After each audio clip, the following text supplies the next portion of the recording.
Quantos estão prontos para receber a palavra de Deus? Então pega a sua Bíblia assim, levante ela assim, diga: eu amo a palavra de Deus. Mais forte, diga: eu amo a palavra de Deus. Diga: eu sou o que a Bíblia diz que eu sou. Diga: eu tenho o que a Bíblia diz que eu tenho.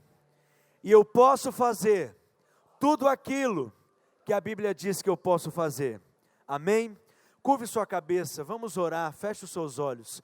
Pai, nós te louvamos por essa noite tão preciosa e pelo teu Espírito que se move entre nós com liberdade, trazendo luz, clareza, entendimento, revelação da tua palavra. Por isso nós te pedimos que a tua palavra nessa noite seja liberada com vida, com graça, com poder, com unção, e que possamos ser nutridos, instruídos, edificados, fortalecidos através da sua palavra. Nós te pedimos, conceda-nos espírito de sabedoria e de revelação. Nessa noite, ilumina os olhos do nosso coração, do nosso entendimento, remova todo o véu, toda a cegueira diante dos nossos olhos, e que teu Espírito possa nos esticar e nos alargar nessa noite, em revelação da tua palavra. Revelação é o que nós te pedimos, revelação é tudo que nós precisamos, em nome de Jesus, diga amém. Amém. Meus irmãos, eu costumo dizer que a maneira como o Senhor nos transforma é mudando a nossa dieta, a forma como nós nos alimentamos.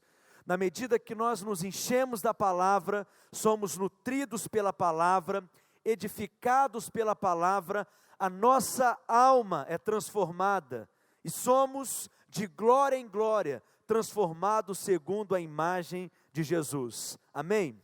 Mas o interessante é que a palavra de Deus, ela é uma dieta perfeita para cada um de nós. O livro de Efésios, por exemplo, como todas as outras epístolas que o apóstolo Paulo escreve, elas são sempre divididas em duas partes. Duas partes, porque é um equilíbrio perfeito que o apóstolo Paulo apresenta.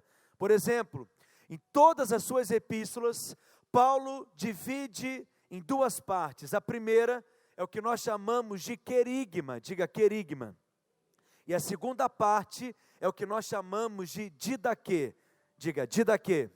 Então repita comigo: querigma e didaquê. O querigma é a proclamação do Evangelho.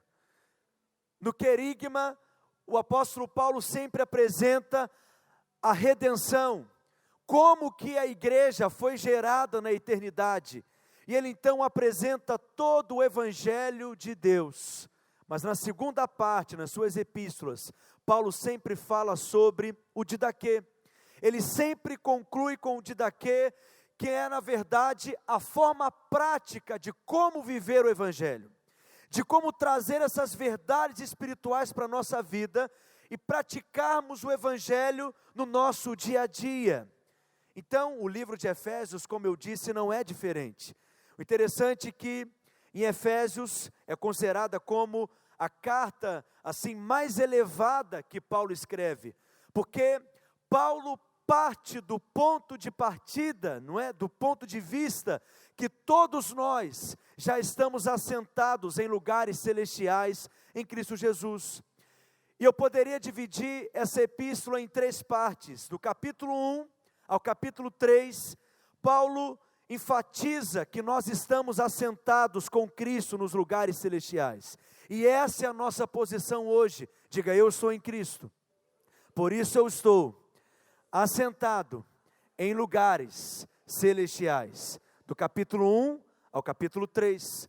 No capítulo 4 ao capítulo 5, Paulo então entra no didaquê.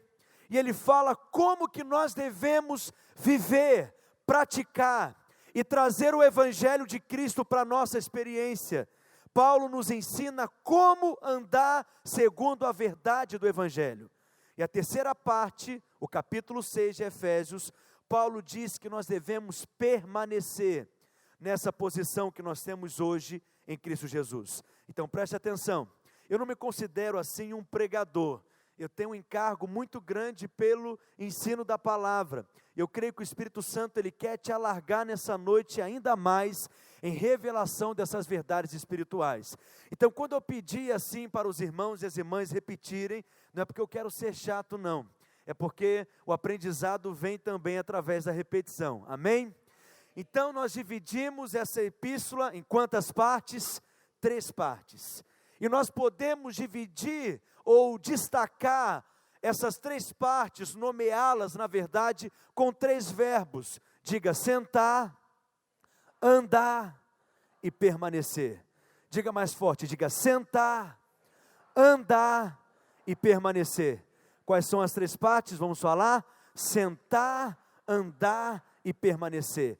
O verbo que Paulo destaca do capítulo 1 ao capítulo 3 de Efésios é senta. O verbo que Paulo destaca no capítulo 4 e 5 de Efésios é anda. E o verbo que ele destaca no capítulo 6 de Efésios é permanece. Então diga para o seu vizinho: senta, anda e permanece. Agora fala igual crente, com voz de profeta. Diga para ele: senta, anda e permanece. Então qual que é o primeiro verbo? Senta. Do capítulo 1 ao capítulo 3. Abra sua Bíblia comigo em Efésios, no capítulo 1, no verso 20. Efésios, capítulo 1, versículo 20. Diz assim o texto: o qual ele em Cristo, o qual exerceu ele em Cristo, ressuscitando dentre os mortos e fazendo sentar à sua direita nos lugares celestiais. Paulo está dizendo que depois que Cristo ressuscitou, ele passou a estar sentado à direita de Deus nos lugares celestiais. E quantos aqui também estão em Cristo Jesus?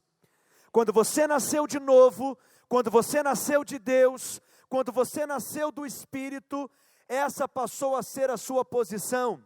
Você foi colocado em Cristo, enxertado em Cristo, de maneira que a posição de Cristo hoje é a sua posição também.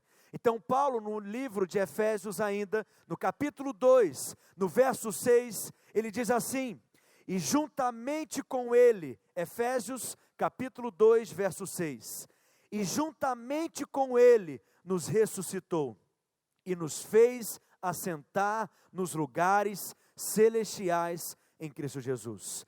Você está aqui, nesse prédio, nessa rua, nessa cidade, nesse bairro, geograficamente, essa é a sua posição geográfica, mas a sua posição espiritual é outra. Você também está sentado em lugares celestiais em Cristo Jesus. Eu acho que você não ouviu o que eu disse. Eu disse que você está sentado em lugares celestiais em Cristo Jesus. Essa é a sua posição, acima de todo principado, potestade e poder e domínio, e de todo nome que se possa referir, não só no presente século, mas também no vindouro. Aleluia! Então, quando Cristo morreu, nós morremos juntamente com Ele, porque nós estávamos incluídos nele. E quando Cristo ressuscitou, nós recebemos a sua vida, porque ressuscitamos também com Cristo. E quando Ele foi assunto aos céus e sentou à destra de Deus, você se assentou juntamente com Ele nos lugares celestiais. Então Paulo diz que agora você está sentado. E é interessante que a vida cristã, o começo da nossa caminhada cristã, começa exatamente com essa expressão: sente-se. A vida cristã não começa com um faça, a vida cristã começa com um já está feito. Tudo que nós vivemos hoje no Evangelho é em função daquilo que já está feito. Jesus disse na cruz: está consumado. Então, tudo aquilo que nós fazemos e desfrutamos é a partir da obra consumada de Cristo na cruz. Por isso que a vida cristã começa com senta-se. Por quê? Por que você pode estar sentado? Porque você está numa posição de descanso. E por que você está numa posição de descanso? Porque Cristo já terminou a sua obra na cruz. Ele disse, está consumado. Então a vida cristã começa no descanso. Que descanso, pastor? O descanso da obra que já foi feita. O descanso da obra que já foi terminada. O descanso da obra que já foi concluída. A questão é que muitos irmãos, por ainda viverem com uma mentalidade da antiga aliança, ou seja, apesar de estarem vivendo na nova aliança, apesar de estarem vivendo na dispensação da graça, na dispensação do Espírito, eles se relacionam com Deus com base na antiga aliança, no padrão da antiga aliança. Ou seja, há muitos irmãos que por falta de luz, de revelação, ainda vive com a mentalidade da antiga aliança. Porque na lei da antiga aliança, você precisa se esforçar, você precisa ter mérito, você precisa ter obras. Mas a nova aliança começa com o já está feito. Jesus disse, está consumado.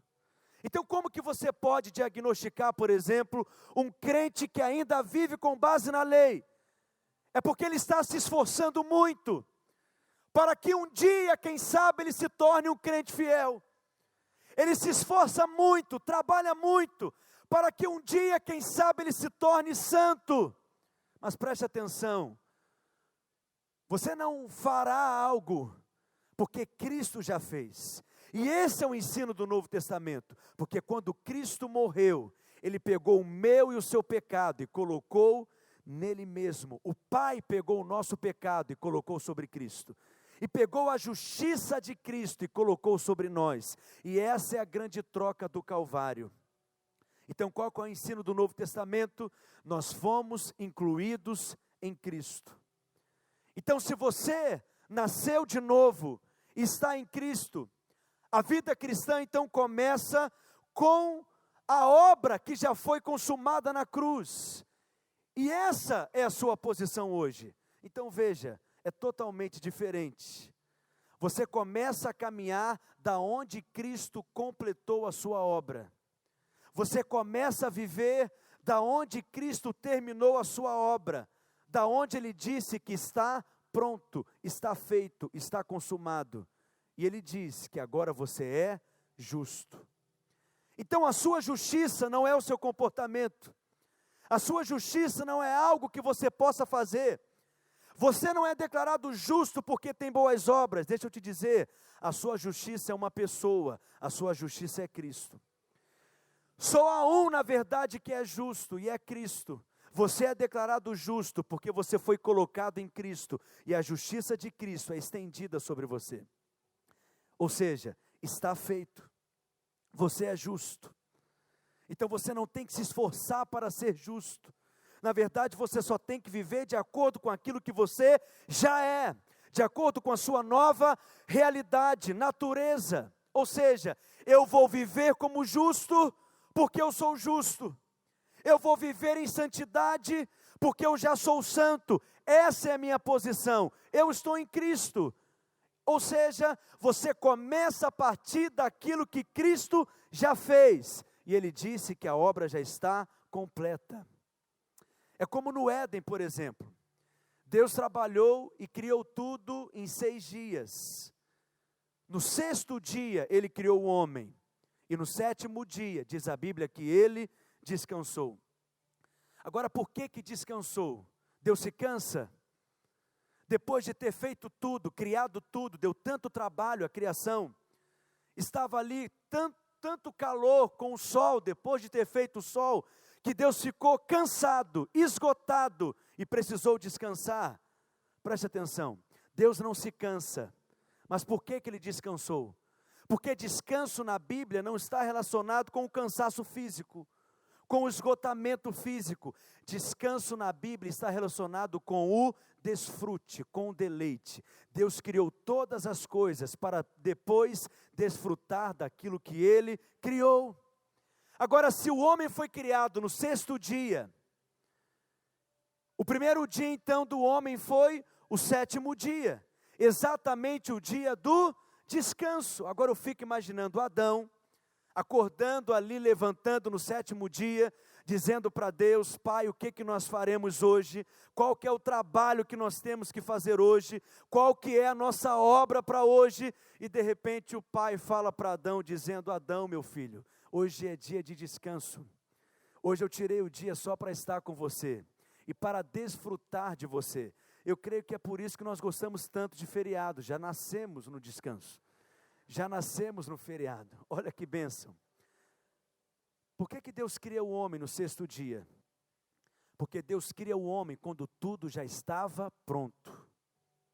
O homem não precisa fazer nada, Deus fez. O homem não precisa realizar nada, Deus fez. O homem não tem que produzir nada, Deus fez. O homem só tem que desfrutar daquilo que Deus já fez. A obra já está terminada. A obra já está completa. Ele disse: está consumado. Então você não tem que produzir a sua justiça. Deus já fez por você. E você não tem que produzir a sua santidade, porque Cristo já fez por você.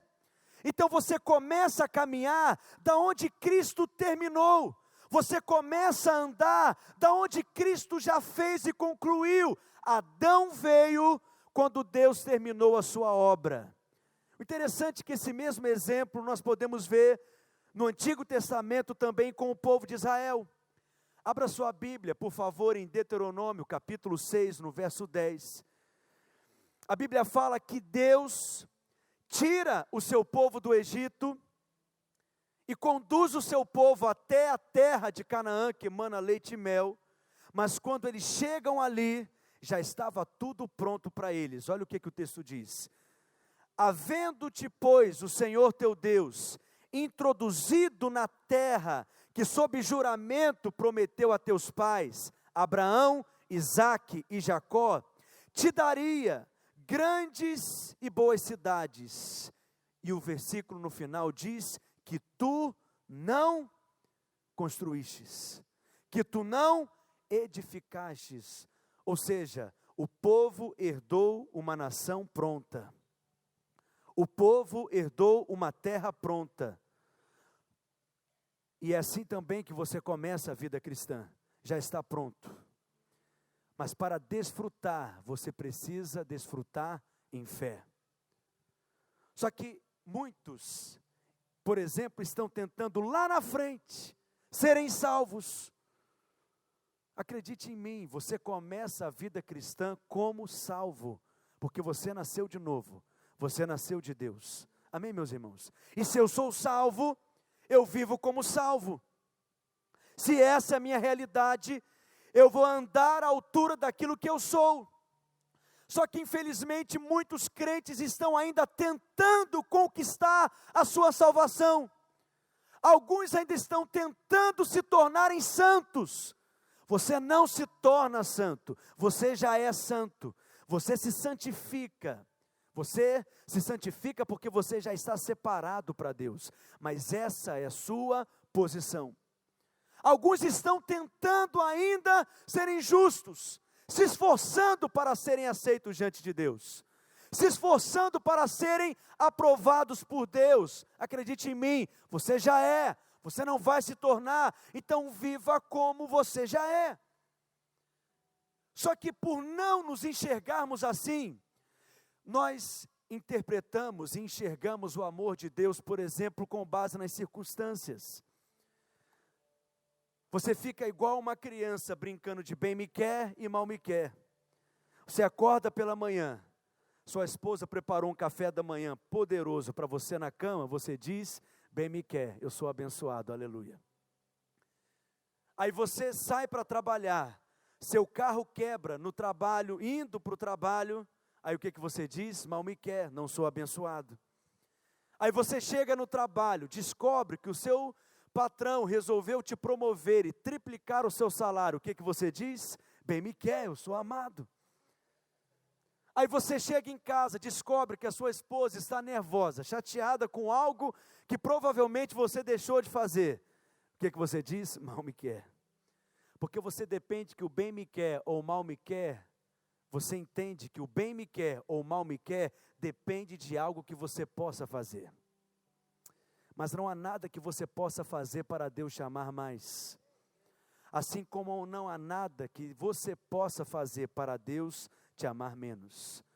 A vida cristã começa aonde Cristo concluiu a sua obra. Muitos crentes, por exemplo, querem viver a vida cristã para um dia vencerem o diabo, para um dia derrotarem o diabo. E eles dizem assim: pastor, um dia eu serei um crente vitorioso e vou derrotar o diabo. Preste atenção, Paulo está dizendo: senta, filho, Jesus já venceu o diabo já foi derrotado na cruz. Eu costumo dizer que com Deus não há batalha espiritual, existe massacre espiritual. O nosso inimigo já foi vencido na cruz, Jesus já triunfou sobre o nosso inimigo na cruz, e como Cristo venceu o diabo na cruz, você venceu também, porque você está nele. Você pode dizer, na verdade, é o seguinte: eu vou pisar na cabeça do diabo e mostrar para ele quem é o vencedor aqui. Eu vou pisar na cabeça do inimigo, mostrar para ele quem é o vitorioso aqui. Meus irmãos, você começa na posição de vencedor. Você começa como alguém que já venceu, porque a obra já foi feita, porque Cristo venceu, você venceu também. A cura, por exemplo. Por que alguns irmãos não desfrutam da cura, ou não são curados? No seu corpo, por exemplo, fisicamente. Porque eles estão esperando um dia que eles serão curados, e ainda não entenderam, ainda não tiveram a revelação. Quando você foi colocado em Cristo, você se torna membro de Cristo, então você é curado. Por quê? Porque Cristo já levou na cruz do Calvário as suas doenças e as suas enfermidades. Preste atenção, Ele não vai levar, Ele já levou. Cristo não vai levar, é um fato. Cristo já levou sobre si as nossas enfermidades. Então, você pode desfrutar dessa realidade hoje, da obra consumada de Cristo na cruz. Agora volta lá para Efésios, no capítulo 1, no verso 3. O texto diz assim: bendito o Deus e Pai de nosso Senhor Jesus Cristo, que nos abençoará. É isso que está escrito? Efésios 1, 3. Bendito o Deus e Pai de nosso Senhor Jesus Cristo, que nos abençoará com toda a sorte de bênçãos espirituais. O que Paulo diz? Bendito o Deus e Pai de nosso Senhor Jesus Cristo, que nos abençoou com toda a sorte de bênçãos espirituais. Não, você não está entendendo o que eu estou dizendo. Você está aqui comigo? Você não será abençoado, você já é abençoado, porque você já foi colocado em Cristo, e Cristo é abençoado. Então a bênção que está sobre Cristo é estendida sobre você também. Então nós não seremos abençoados, nós já somos abençoados com toda sorte de bênçãos espirituais nas regiões celestiais em Cristo. É passado. Mas por que Paulo diz isso? Porque nós estamos sentados com Cristo nos lugares celestiais. Essa é a nossa posição. Então você tem que aprender a viver a partir dessa posição. Porque hoje você está sentado em Cristo. E essa é uma posição de descanso. Porque hoje você vive como rei e como sacerdote. E o que o rei faz, por exemplo? O rei ordena. Se algo está sujo, ele não levanta do trono para limpar aquilo que está sujo. Ele simplesmente libera uma ordem. Se algo não está como deveria estar, ele não se levanta do trono para fazer. Ele simplesmente libera uma palavra. Nós não ordenamos a homens, pelo contrário, nós servimos os homens, amém? Mas nós podemos dar ordem em circunstâncias. Nós não damos ordens a Deus, mas nós damos ordens ao diabo, o nosso adversário.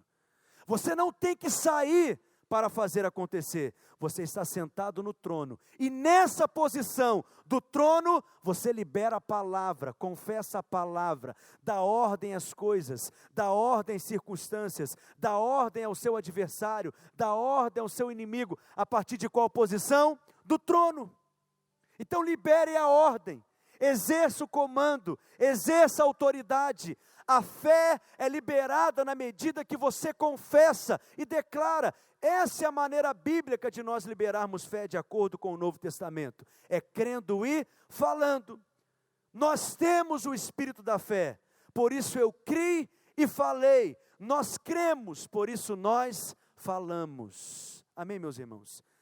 Efésios capítulo 2, verso 7. Depois que nós liberamos a ordem, a partir do trono, o que nós fazemos? Olha o verso 7. Para mostrar nos séculos vindouros a suprema riqueza da sua graça, em bondade para conosco em Cristo Jesus. Deus quer mostrar para o mundo espiritual que Ele tem derramado favor sobre a sua vida, que Ele tem derramado graça de forma abundante sobre você. Mas qual que é a questão? Quando uma circunstância se levanta diante de você, quando o dia mal vem, quando uma adversidade se levanta contra você, quando você enfrenta uma luta, quando você enfrenta uma situação, qual que é a primeira coisa que o diabo fala na sua mente? O que você vai fazer a respeito disso? Qual que é a posição que você vai tomar a respeito disso? O que você fará a respeito disso? Apareceu uma luta, qual que é a sua tentação? O que você vai fazer diante disso? Só que Paulo está dizendo, senta e descansa, senta e espera, senta e confia, a obra já foi concluída por Cristo na cruz. E espere, porque Ele vai colocar o seu inimigo debaixo dos seus pés. Há preocupações, há lutas, há problemas, há angústias, há contrariedades, senta e confia. Senta e espera, senta e descansa, porque a obra já foi concluída. Por isso que a vida cristã começa com já está feito. O interessante é que o autor de Hebreus, por exemplo, diz que Cristo é o nosso sumo sacerdote. Mas no Antigo Testamento, na Antiga Aliança, os sacerdotes precisavam fazer sacrifícios continuamente. Uma vez por ano, eles faziam sacrifício por toda a nação, para o perdão do pecado de toda a nação. Mas diariamente, o sacerdote precisava oferecer sacrifícios. Porque o sangue do animal que era derramado, não era suficiente para remover o pecado, apenas para cobrir o pecado. E mais interessante ainda, é que no tabernáculo, tinham muitos móveis, por exemplo. Havia o altar do holocausto, a bacia de bronze, o candelabro, a mesa dos pães. Mas olha para mim, ao redor da mesa dos pães não haviam cadeiras. Por que não tinha cadeira dentro do tabernáculo? Porque para o sacerdote não havia descanso. O trabalho dele nunca terminava, o trabalho dele nunca concluía. Diariamente ele precisava trabalhar, diariamente sangue precisava ser derramado, diariamente sacrifício precisava ser feito, porque era uma obra que não tinha fim, não tinha descanso para o sacerdote, por isso não tinha cadeira ali, porque o sacerdote jamais poderia sentar, porque a obra dele nunca era concluída diante de Deus. Só que o autor de Hebreus, no capítulo 10, verso 12, fala algo a respeito do nosso sacerdote, Jesus Cristo, o sumo sacerdote. O que o texto diz? Leia comigo bem forte para tremer esse prédio, vamos lá? Mas quando este sacerdote acabou de oferecer para sempre, diga para sempre, mais uma vez diga para sempre, um único sacrifício pelos pecados, o que ele fez? Assentou-se à direita de Deus. Por que Jesus assentou-se à direita de Deus? Porque a obra que ele fez, ele já terminou. Porque a obra que ele fez é uma obra completa. A obra que ele fez foi suficiente. E uma vez que ele terminou, ele pode sentar, porque não há mais nada para fazer. E não é necessário que você acrescente nada. E essa era a briga que Paulo tinha, por exemplo, com os judaizantes, ao escrever a carta aos Gálatas, porque eles consideravam que a obra de Cristo não era suficiente. Você precisa crer em Cristo e fazer mais alguma coisa. Você precisa crer em Cristo e guardar o sábado, crer em Cristo e guardar a dieta religiosa, crer em Cristo e fazer uma série de outras coisas. Mas Paulo se levanta e diz: a obra de Cristo é suficiente. Depois que ele ofereceu o seu sacrifício, o seu sangue eterno que foi derramado, a sua vida eterna que foi derramada, esse sacrifício permanece eternamente. Então a vida cristã começa com qual verbo? Senta. Qual que é o segundo verbo? Anda. Porque agora você está sentado, porque essa é a sua posição, porque agora você está em Cristo, porque agora você foi colocado nele. A segunda ordem de Paulo é anda. Efésios capítulo 4, verso 1. Abra sua Bíblia. Efésios no capítulo 4, no verso 1, olha a afirmação que Paulo diz: rogo-vos, pois eu, o prisioneiro no Senhor, que andeis de modo digno da vocação a que fostes chamados.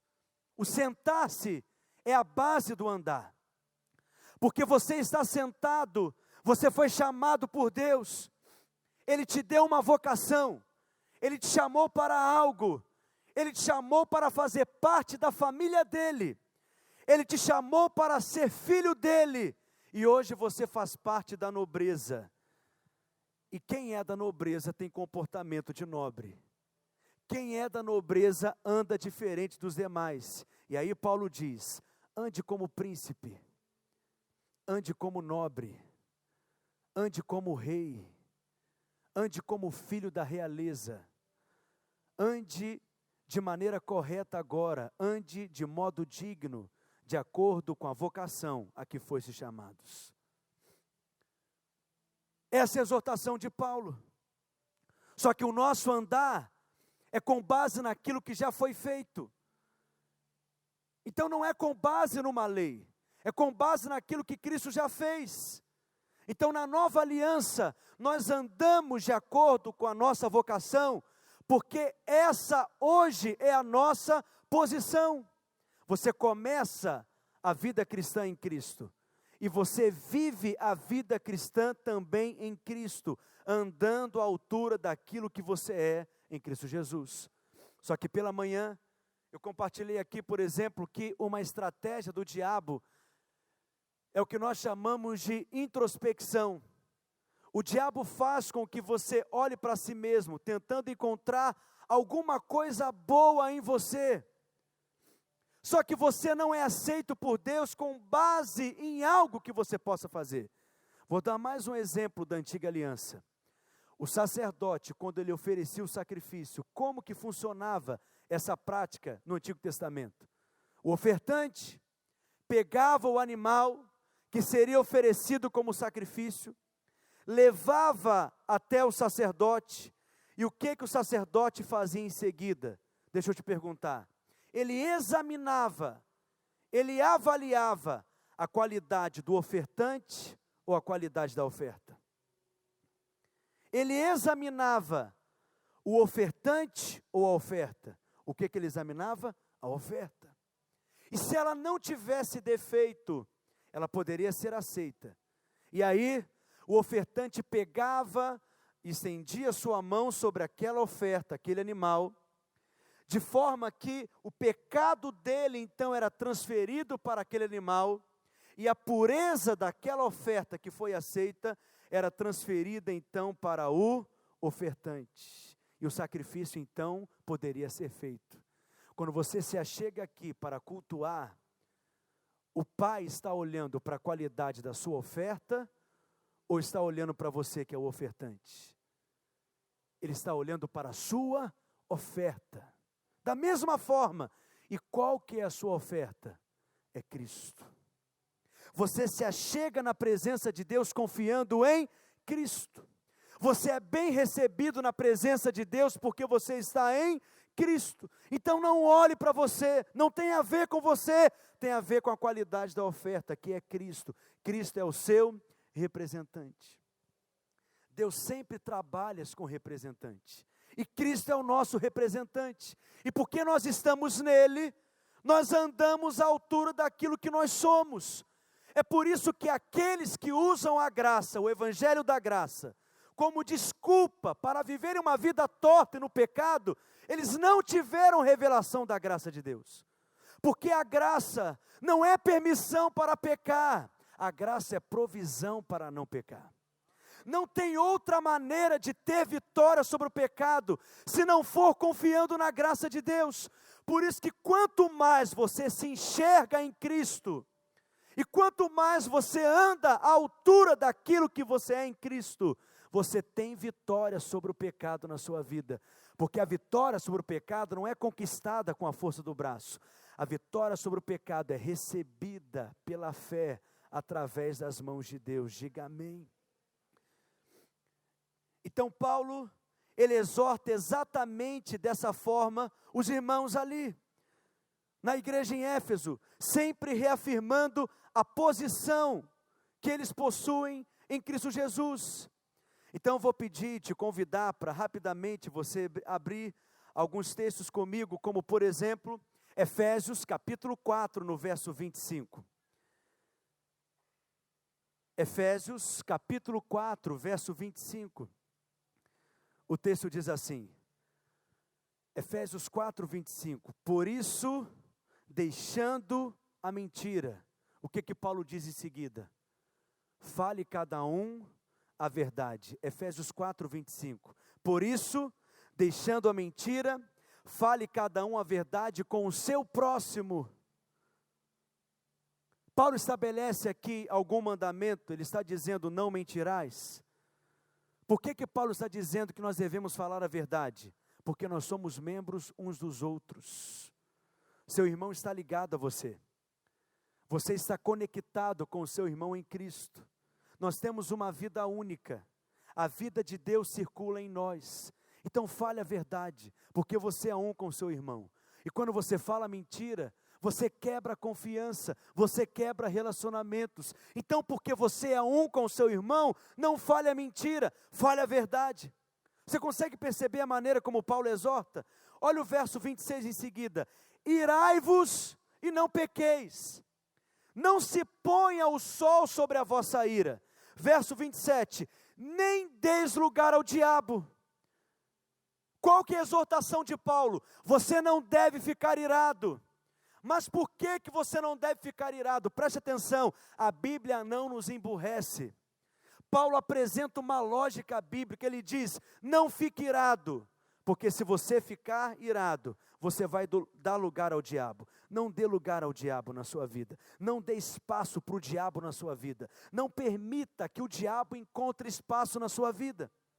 Avance comigo para o verso 30, diz assim, e não entristeçais o Espírito de Deus, no qual fostes selados para o dia da redenção. Você foi selado, Paulo está dizendo. Você foi marcado, Paulo está dizendo. Você possui um selo, porque hoje você é propriedade de Deus. Você foi comprado pelo sangue de Jesus. E aquele que te comprou deixou uma marca em você, para que quando ele voltar, porque você possui o selo, ele vai te buscar para te glorificar. E você vai ganhar um corpo novo um dia, no dia da redenção, o dia que a obra da redenção será completa na sua vida. Olha o verso 32, ainda no capítulo 4. Antes, sede uns para com os outros benignos, mas o quê? Compassivos, perdoando-vos uns aos outros, como também Deus em Cristo vos perdoou. Ou seja, aprenda a enxergar as coisas a partir da ótica de Cristo. Não fique procurando culpado nas coisas. Não fique procurando colocar culpa nas pessoas. Você vai perdoar assim como você foi perdoado em Cristo. Perdoa o seu irmão, mas perdoa porque você foi perdoado. Como que você foi perdoado em Cristo? Generosamente, sem merecer. Ele nos amou quando nós éramos ainda pouco amáveis. E assim como você foi amado, ame. Assim como você foi perdoado, perdoe. E Paulo continua, capítulo 5, no verso 1. Sede, pois, imitadores de Deus como filhos amados. Quantos são filhos de Deus aqui? Essa não é uma ilustração bonita, uma verdade espiritual. Se você é filho, o filho que ama o pai e sabe que é amado pelo pai, ele quer imitar o seu pai. Então Paulo sempre está exortando os irmãos, reafirmando a identidade deles, a posição deles em Cristo. Olha o verso 2: e andai em amor, como também Cristo nos amou. Ou seja, aquele que sabe que é amado, ele vai amar os demais. Aquele que recebe amor, ele vai devolver amor. Mas por que você ama? Porque você sabe que é amado.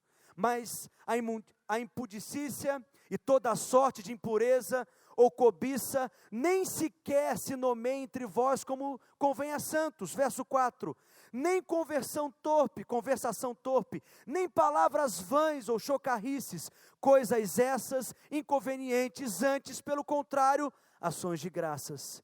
Sabeis, pois isto, nenhum incontinente ou impuro, ou avarento, que é idólatra, tem herança no reino de Cristo e de Deus. Verso 6, ninguém vos engane com palavras vãs, porque essas coisas vêm a ira de Deus sobre os filhos da desobediência. Mas o verso 7 diz, portanto, não sejais participantes com eles.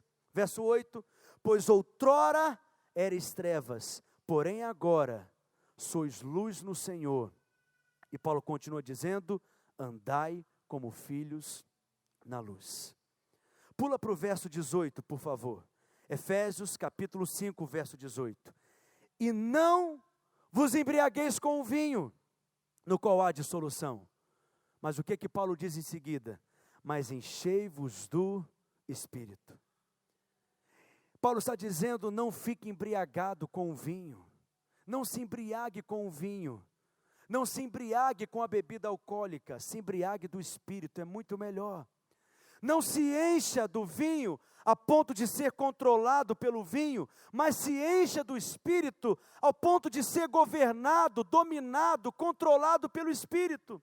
Ou seja, Paulo diz que você deve parar de fazer algo te oferecendo algo melhor. E é assim que Deus faz conosco. Os pais, por exemplo, uma criança pequena está com uma faca afiada, perigosa, nas mãos. O que o pai pode fazer? Ele pode ter a princípio uma postura legalista, que é a postura da lei. Me devolve essa faca, senão você vai apanhar. E a criança sai correndo com a faca na mão, e ela corre o risco de se machucar. Concorda comigo? Essa é a melhor solução? Eu creio que não. Ou você então pode ser mais liberal, um pai liberal. Eu vou deixar essa criança brincar com essa faca à vontade. Uma hora ela desiste da faca, uma hora ela vai largar essa faca de lado porque ela vai cansar da faca. Isso é apropriado também? Porque ela pode se machucar também. Corre um sério risco de se machucar. Ou seja, as duas posturas são carnais. Quanto mais lei, mais o povo se machuca. Quanto mais deixar a criança brincar à vontade como liberal, mais também vão se machucar. Qual que é a forma então de fazer? É como Paulo está nos ensinando aqui em Efésios, no capítulo 5, no verso 18. O único jeito de tirar a faca da criança, sem que ela se machuque, tirar a faca da mão da criança, preservando a criança, é oferecendo algo melhor e mais gostoso para ela, como por exemplo, um chocolate. Diz para ela, quer trocar comigo?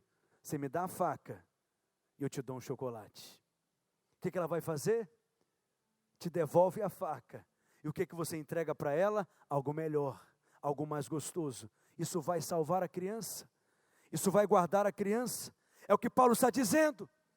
Brincar de adulterar não é legal. me entrega o adultério, e eu vou te entregar um chocolate do céu, mas larga isso. Brincar de se embriagar com o vinho também não é apropriado. Me entrega a bebida, que eu te ofereço algo melhor. Você vai se embriagar do Espírito Santo. Amém, meus irmãos? Então essa é a exortação no Novo Testamento.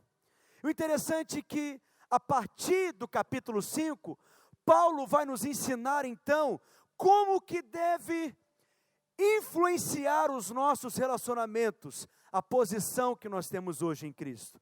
Paulo diz, por exemplo, que as mulheres devem ser submissas ao seu marido. As irmãs podem dizer um amém? Misericórdia, que amém. Paulo está dizendo que as irmãs devem ser submissas ao marido, diga amém. Mas um amém tão animado.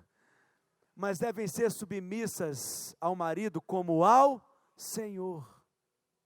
A quem que você é submissa na verdade? Ao Senhor. Na verdade, você está se submetendo a quem? Ao Senhor. Então, quando o seu marido faz algo, por exemplo, ao invés de falar na orelha dele, com quem que você vai falar? Com o chefe do seu marido, com o cabeça do seu marido, com o líder do seu marido. Quem que é? O Senhor. Então, na verdade, você está submetendo a quem? Ao Senhor. Amém, irmãs? Só que os maridos, eu creio que a exortação para eles é ainda mais desafiadora. Eles devem amar as suas esposas como Cristo amou a igreja. Olha que bênção! Como que Cristo amou a igreja? Sem ter nenhuma razão para amá-la, sem encontrar nada de bom nela. Cristo amou a igreja quando nós éramos ainda inimigos dele. Ele nos amou como nós éramos ainda pouco amáveis. Mas preste atenção, ele deve amar a esposa como Cristo amou a igreja. Quanto mais você souber que você é amado, marido, mais amor você vai devolver para sua esposa. Quanto mais revelação do amor do Pai você tiver, marido, mais amor você vai entregar a ela. Só que eu ensino sobre isso, aí muitos irmãos dizem assim, mas é impossível viver isso. Esse padrão do Novo Testamento para o casamento é algo difícil demais de ser alcançado, pastor. Talvez você pense assim, só que a Bíblia, ela é dividida em capítulos, em versículos, para nós nos entendermos melhor com ela. Mas os manuscritos originais da Bíblia não são assim. Está tudo dentro de um contexto. E todo texto deve ser interpretado dentro de um contexto. Antes de Paulo nos ensinar como que a esposa deve tratar o marido, como que o marido deve tratar a esposa, como que o patrão deve tratar os empregados, e como que os empregados devem tratar o seu patrão, o que que Paulo nos ensina? Não se embriague com o vinho, mas se encha do Espírito Santo. O que que ele quer dizer na verdade? Aquele que está embriagado com o vinho é controlado pelo vinho, é governado pelo vinho, é dominado pelo vinho. Mas se você se embriagar com o Espírito, você será controlado por ele, governado por ele, influenciado por ele.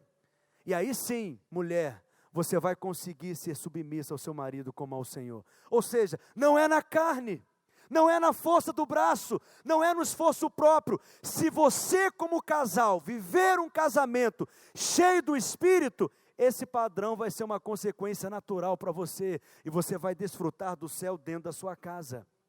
Amém, meus irmãos? Olha, eu aconselho muitos casais, mas eu nunca aconselhei nenhum casal que no meu gabinete chega para mim dizendo assim, pastor, nós oramos, fizemos um jejum, um propósito, e nós vamos nos divorciar. Nunca vi um casal divorciar em oração. Por que que os casais divorciam? Porque não oram. Não oram juntos. Mas se você se encher do Espírito, você vai viver no Espírito. Se você andar no Espírito, aliás, se você for cheio do Espírito, embriagado com o Espírito, você vai andar no Espírito, vai ser influenciado pelo Espírito, vai ser controlado pelo Espírito. Só que nós pensamos que nós só vamos deixar, ou melhor dizendo, só vamos passar a viver no Espírito quando deixarmos de praticar algumas coisas da obra da carne. Mas na verdade é o contrário. você só consiga vencer a carne, você só consegue vencer a carne, deixar de praticar as obras da carne, quando você passa a viver uma vida no Espírito. Essa é a consequência natural daquele que vive no Espírito. Qual que é o primeiro verbo? Senta. Qual que é o segundo? Anda. E qual que é o terceiro, para nós concluirmos? Permanece. Diga para o seu vizinho, permanece. Fala mais forte para ele, diga, permanece. Efésios, no capítulo 6, verso 13, Paulo diz, e faz uma afirmação poderosa, Efésios 6, 13, portanto, tomai toda a armadura de Deus, para que possais resistir no dia mau.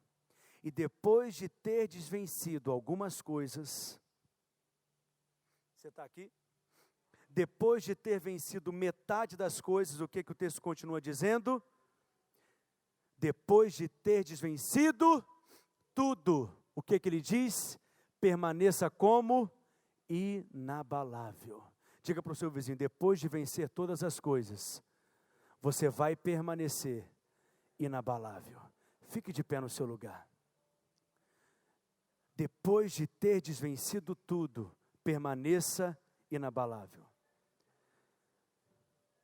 Qual que é o ataque do diabo? Ele se levanta para tirar você da sua posição. Mas qual que é a reação que você deve ter de acordo com o ensino do apóstolo Paulo? Diga para o seu vizinho, permaneça. O diabo tem resistido você, o que você deve fazer? Permaneça. Não ceda. Sabe, irmãos, em muitos momentos no meu ministério eu percebi oposições do inferno enormes, grandes resistências do diabo, em que em muitos momentos pregar era muito difícil, aconselhar difícil demais, estar dentro de uma sala de aula ensinando muito difícil, orar então muito difícil. Mas qual que é a posição que nós devemos então manter? Você deve permanecer. Você talvez tenha enfrentado lutas dentro de casa, ou no seu trabalho, ou na sua vizinhança. Acredite em mim, você não está em guerra no seu casamento. Você não está em guerra no seu trabalho. Você não está em guerra na sua vizinhança. A sua batalha é contra o diabo. E qual que é a nossa posição hoje? É de permanecer. Porque o diabo já foi vencido. Só que você tem que permanecer nessa posição de vencedor. E eu vou te contar algo, eu tenho aprendido.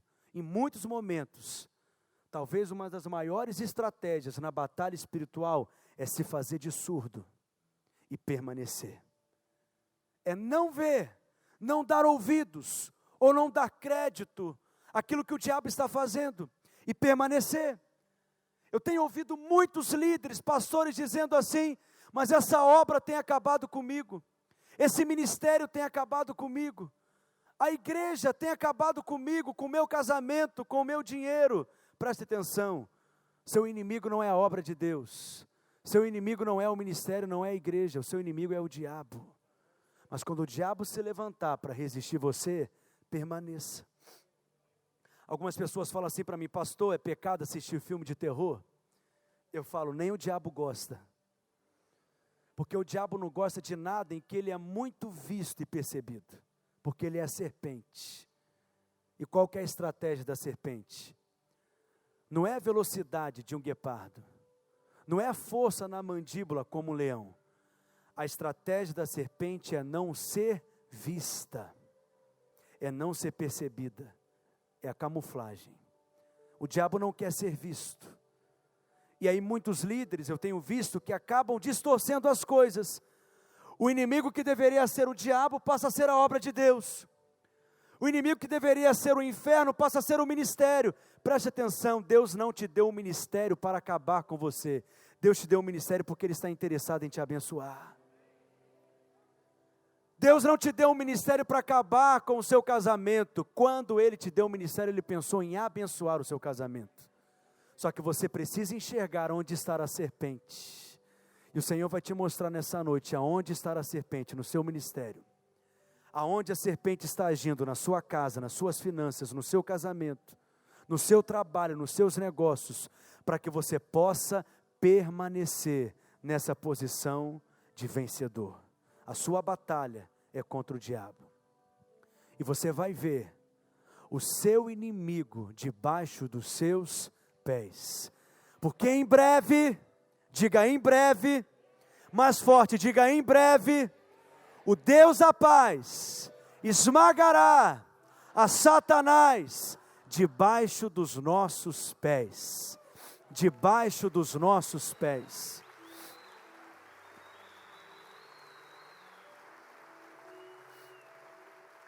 Você tem sido resistido pelo diabo, permaneça. O diabo tem atacado o seu casamento, permaneça. O diabo tem se levantado contra as suas finanças, permaneça. Permaneça na sua posição, porque você está em Cristo. E porque Cristo venceu, você venceu também. Amém, queridos? Esse primeiro semestre foi talvez o mais difícil que eu já vivi em todo o meu ministério. Um desafio enorme como pastor.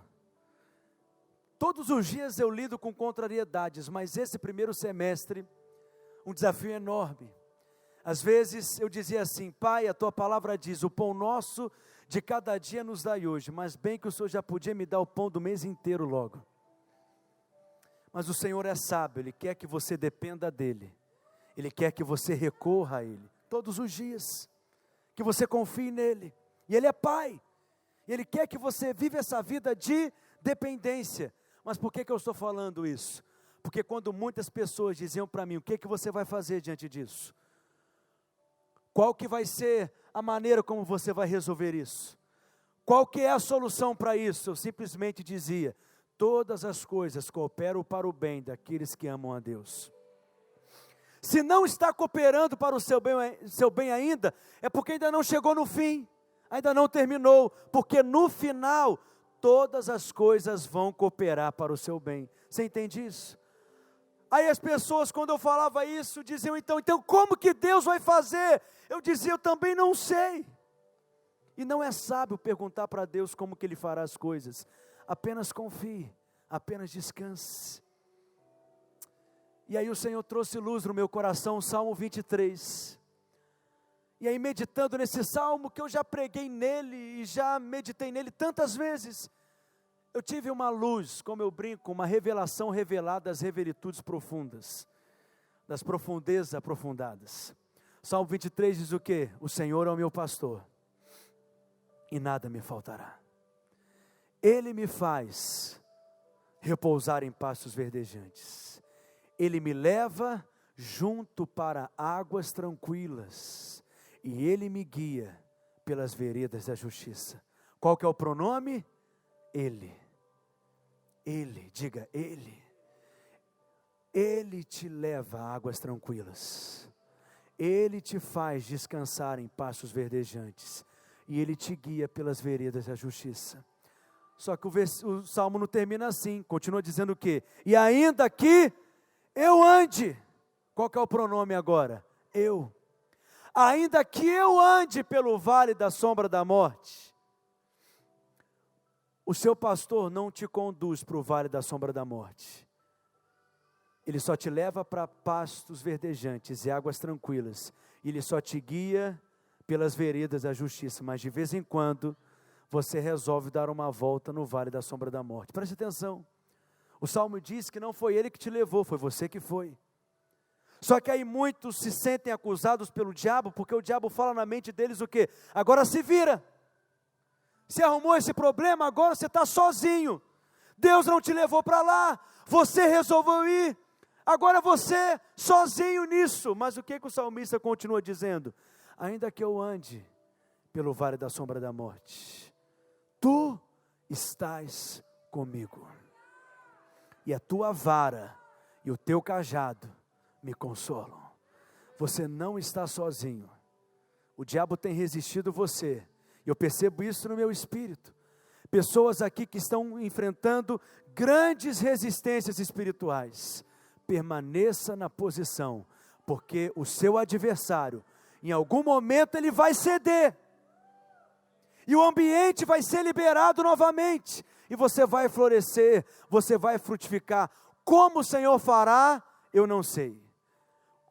Quando Ele fará, eu também não sei. Mas permaneça na posição de descanso.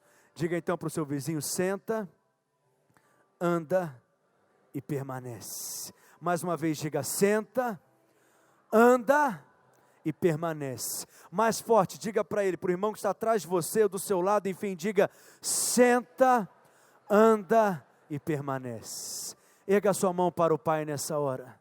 Abra os seus lábios e exalte a Ele. Você está sentado em Cristo Jesus em lugares celestiais. Essa é a sua posição. Acima de principados e potestades. Acima das lutas, das adversidades, das circunstâncias. Esse é o seu lugar. Você está em Cristo. Essa é a sua posição em Cristo. E conforme você vai viver, você vai andar à altura daquilo que você é em Cristo. Você vai andar de acordo com a sua nova natureza. Você vai andar de acordo com aquilo que você é nele. E mesmo que o diabo se levante contra você, permaneça. Porque Jesus disse: está consumado. Está consumado. Está consumado. Está consumado. Porque Cristo venceu, você venceu também.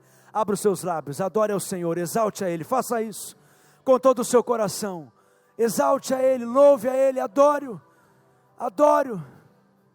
Bendito é o teu nome, Senhor.